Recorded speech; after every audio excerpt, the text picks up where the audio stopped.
Ahora hablaremos del aseguramiento de la calidad de los medios de cultivo.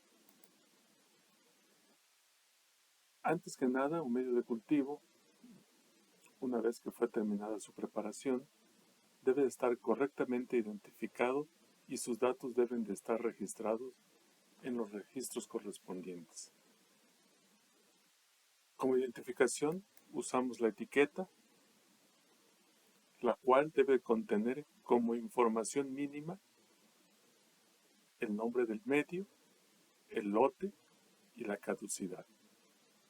En el lote del medio podemos identificar la clave del producto, la presentación, la fecha y las iniciales de quien preparó. La orden de producción está constituida por el registro a detalle en la orden de trabajo de ese medio de cultivo y su certificado de análisis. En esta muestra de etiqueta vemos que cumple con lo que tenemos estipulado. Nombre del producto, el lote que está integrado por la clave del producto, la presentación, en este caso utilizamos una letra.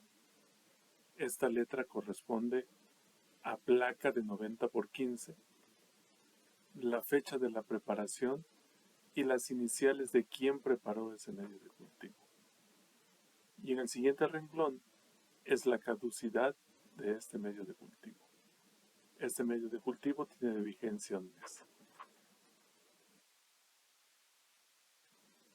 En la etiqueta de abajo corresponde al agar TCBS, que es un medio de uso inmediato.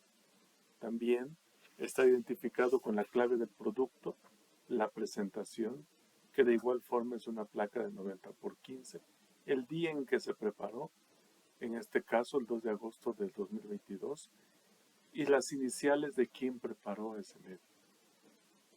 Y en el renglón de abajo, la fecha de caducidad, que corresponde al 9 de agosto del 22. Este medio de cultivo tiene una vigencia de una semana.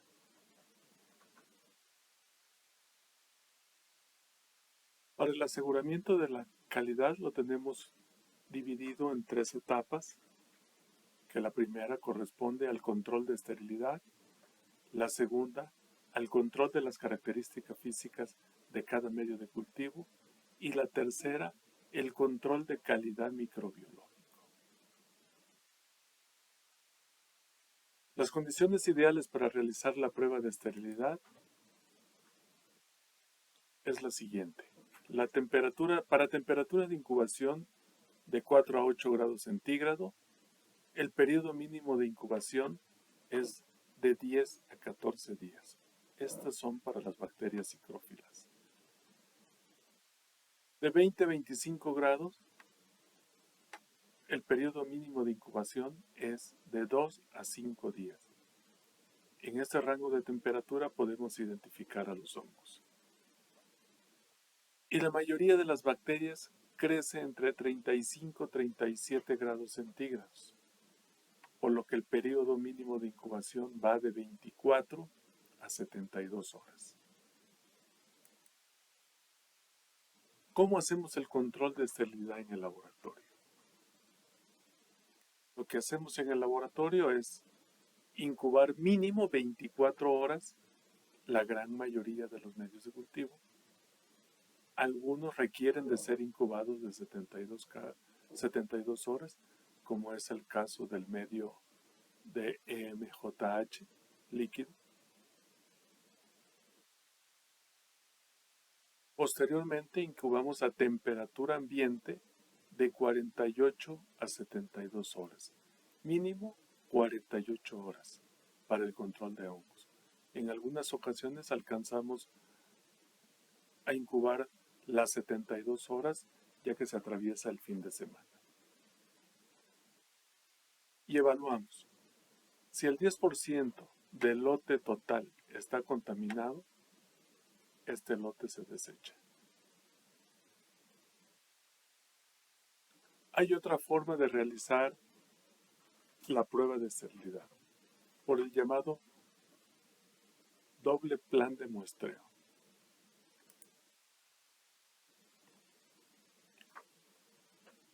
Este doble plan de muestreo está diseñado para lotes mayores de 100 unidades. Para los lotes pequeños, menores de 100 unidades, se incuba el 1% o una unidad de ese lote en las temperaturas requeridas. Pero para lotes mayores de 100 unidades se utiliza el siguiente criterio. Si nuestro lote es de 101 piezas a 150 piezas, vamos a tomar dos muestras de 5 unidades cada una. Si nuestro lote es de 151 a 280 unidades, entonces tomaremos dos muestras de 8 unidades cada una. Las vamos a incubar en las condiciones requeridas y vamos a interpretar después del tiempo de incubación de la siguiente forma. Si en la primera muestra no hay ningún crecimiento, entonces el lote se acepta. Pero si hay 2 unidades con crecimiento de esa muestra, entonces el lote se rechaza y se pasa al segundo muestreo. Y ese segundo muestreo, después de incubar en la temperatura adecuada, resulta una unidad contaminada, ese medio es aceptado. Pero si vuelve a repetirse el mismo patrón de 2 unidades contaminadas, ese medio se rechaza. Y así sucesivamente para las diferentes cantidades que tiene estipulado este doble plan de muestreo. De 281 a 500 utiliza 13 muestras, de 500 a 1200 utiliza 20 en cada muestra, de 1200 a 3200 utiliza 32 y así sucesivamente.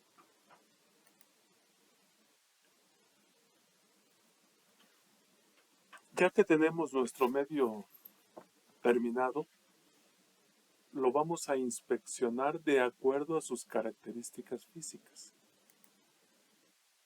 ¿Cuáles son las características físicas que debemos de vigilar?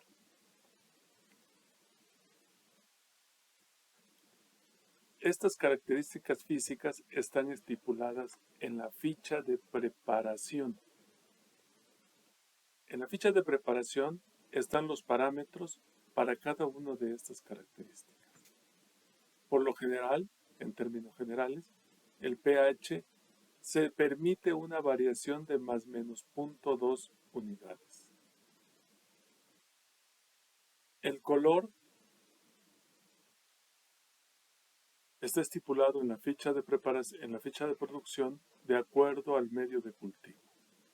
Si hay una variación de color, puede deberse a diferentes situaciones: sobrecalentamiento, variación de pH, mala pesada, mal almacenamiento antes de la entrega, etc. Turbidez. La turbidez se interpreta en los medios líquidos. Los medios no deben de presentar ningún tipo de turbidez, excepto el caldo tetrationato, que su disolución es incompleta desde el inicio de su preparación. La dosificación. Las placas deben de ir en un volumen aproximado de 30 a 35 mililitros, dependiendo de la dimensión de la placa, y un grosor de 4 a 6 milímetros. Para el caso de Müller-Hinton es un grosor específico de 4 milímetros. La inclinación. El medio inclina en un ángulo aproximado de 30 grados centígrados para que nos dé un tendido de aproximadamente mayor o igual a 3 centímetros. Debemos de tener cuidado con la inclinación, ya que el pico de la flauta no debe tocar la rosca del tubo, porque eso conlleva a posibles contaminaciones. La profundidad. La profundidad de los tubos, lo estipulado es una columna mayor o igual a 2 centímetros. Para columnas menores tenemos problemas con las lecturas y para columnas mayores de igual forma. Consistencia del gel. El gel debe de presentar cierta resistencia al tacto con el asa microbiológica. Al momento de hacer la punción, se siente esta resistencia en comparación de un medio semisólido. Si la consistencia es parecida a la de un medio semisólido, entonces ese medio está fuera de especificación. El agua de condensación debe de estar ausente preferentemente, sin embargo, algunos medios, por su forma de preparación, almacenan un poquito de agua de condensación que es tolerable. Y las placas también, por la forma de vaciado, almacenan agua de condensación, la cual deberá ser retirada antes de su entrega. Y la esterilidad del producto. La esterilidad depende del funcionamiento apropiado del autoclave o de las condiciones apropiadas de las técnicas asépticas para la esterilización por filtración. Todo esto, como les mencionaba, está estipulado en la ficha de preparación. En este caso es el agar TCBS, y lo que está encerrado en el rectángulo son las características del producto final. Aquí nos especifica que el envase primario es una placa de 90 por 15 milímetros. El volumen de llenado oscila entre 30 y 35 mililitros. El grosor de la placa va de 4 a 6 centímetros. Su pH es de 8.6 con una variación de más o menos 0.2 y su color es verde ligeramente opalescente. La consistencia del gel nos dice que es sólida, fuertemente adherida al envase primario y presenta resistencia a la punción con el asa bacteriológica. ¿Cómo sabemos que está bien adherida al envase primario? Porque podemos voltear la placa y el agar no se cae. Y en el caso de los tubos, al momento de girar los tubos, el agar no se gira.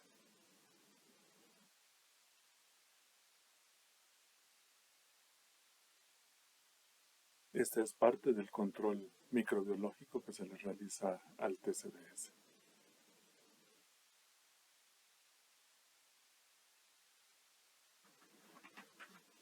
¿Cómo se hace el control microbiológico?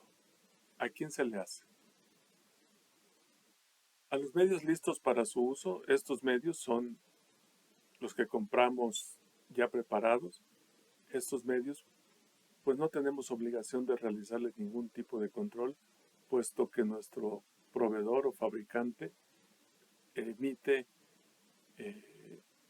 este medio acompañado de un certificado de calidad y con la validación inicial cualitativa o cuantitativa del medio según corresponda. Entonces, cuando compramos un medio de cultivo, lo único que tenemos que hacer es solicitarle al fabricante que nos proporcione estos documentos. Pero cuando son medios preparados a partir de deshidratados comerciales, como son la mayoría de los que hacemos, entonces se le van a realizar ensayos cuantitativos o semicuantitativos según corresponda. Esto lo verán más adelante a detalle. Lo que les puedo adelantar es que dentro de los ensayos semicuantitativos se utiliza el método ecométrico y dentro del medio del ensayo cuantitativo el Miles-Mirra. Y los medios reactivos indicadores que se utilizan como controles positivos y negativos, los cuales con un ensayo cualitativo es suficiente para ver presencia o ausencia o positivo y negativo. ¿Cuándo hacerlo? Lo vamos a hacer cada vez que se cambie de lote. El control microbiológico se va a hacer cada vez que se cambie de lote, forzosamente. Además, también lo tenemos que hacer cuando un medio se prepara por ingredientes individuales y estos están variando constantemente. También cuando el insumo es la causa probable de la obtención de un producto no conforme.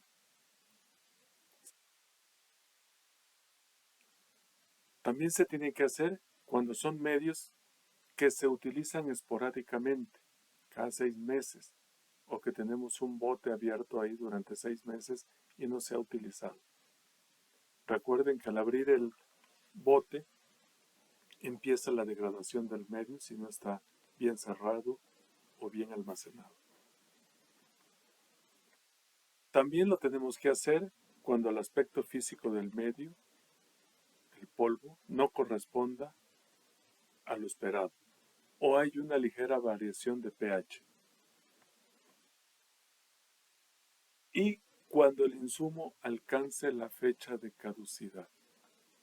Por regla general, no debemos de utilizar medios caducados, pero en ocasiones nos vemos obligados en la necesidad de utilizarlos. Cuando esto sucede, tenemos la obligación de hacerle un control de calidad microbiológico constante a esos medios caducados. ¿Qué vamos a ver en el control microbiológico? ¿Qué esperamos? Una productividad, crecimiento, una respuesta diferencial, respuesta inhibitoria y una respuesta bioquímica. ¿Cómo lo vamos a hacer? Vamos a utilizar cepas de referencia. Las cepas de referencia trazables a cualquier organismo internacional de colección o alguna cepa perfectamente bien caracterizada. Si es una cepa de un aislamiento clínico, debe de estar perfectamente bien caracterizada, complementada con pruebas de biología molecular. Y vamos a utilizar por lo menos 2 cepas diferentes involucradas con cada medio de cultivo. Una de ellas nos debe de dar las características esperadas de crecimiento y la otra debe de dar características fácilmente diferenciables. Y en los medios selectivos no debe de haber crecimiento o ser un crecimiento pobre. Cuando ya tenemos nuestro producto terminado y emitimos nuestro certificado de calidad, vamos a emitir un dictamen. Después de todas estas evaluaciones, vamos a emitir el dictamen del producto. El dictamen consta de 3 posibles resultados: liberado, aprobado y rechazado. Cuando liberamos el producto es cuando cumple con todas las características físicas estipuladas en la ficha de producción. Esto quiere decir que no se ha completado el control de calidad microbiológico.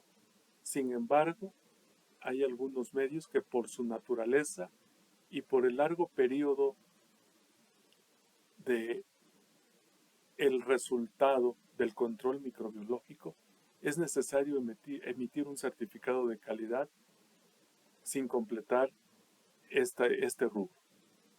¿Qué medio es característico de esta situación? El medio de Lowest-Jensen. Los tiempos de recuperación o de crecimiento son alrededor de un mes, por lo que el certificado de calidad y la vigencia del medio no puede esperar a que complete el ciclo de prueba de esta bacteria. Entonces emitimos un certificado como producto liberado y completaremos el certificado cuando se nos entregue el complemento de esta prueba. En nuestro caso, por las características de la bacteria, las pruebas de control de calidad microbiológica las realiza el laboratorio de micobacterias del medio Lowest-Jensen y Stonebreck. El otro posible resultado es aprobado y es cuando el medio cumple con todos los criterios de aceptación, desde las características físicas y el control microbiológico. Y un medio puede ser rechazado si no cumple con todos los requisitos esperados. Además, tenemos contemplado si el producto está fuera de especificación, tenemos un apartado que el producto se puede entregar si es necesario en calidad de concesión. Esto sucede cuando el usuario requiere mucho de ese medio y hay alguna variación en algún parámetro que no puede esperar a la repetición del producto o la escasez del insumo o por la escasez del insumo. Sin embargo, se tiene que reponer ese producto a la brevedad posible. Pero es importante mencionar que todo producto rechazado debe de ser desechado, como RPBI y en las condiciones que estipula la institución para el manejo de RPBI. Almacenamiento antes de la entrega. ¿Cómo lo almacenamos? Una vez que ya está liberado nuestro producto, se procede a la entrega. Pero antes de la entrega, se puede atravesar un fin de semana, un día festivo, etc. Entonces, si tenemos que refrigerar el producto, debemos hacerlo entre 4 y 8 grados centígrados, protegido de la luz. Si almacenamos a temperatura ambiente, debe de ser una temperatura entre 20 y 25 grados centígrados, de igual forma, protegido de la luz. Eso es necesario aclarar que no todas las temperaturas en los diferentes lugares del país oscilan, todas las temperaturas ambientes oscilan entre 20 y 25 grados centígrados, por lo que este rubro tienen que ver la mejor manera de almacenar en caso de que el estado tenga temperaturas muy altas. También tenemos que ajustar bien las tapas de los medios que están en tubo, en matraz o en cualquier recipiente hermético para evitar la deshidratación.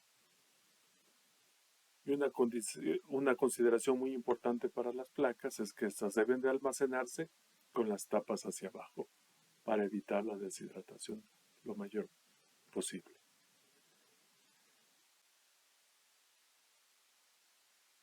Espero que esto les haya sido de utilidad y muchas gracias por su atención.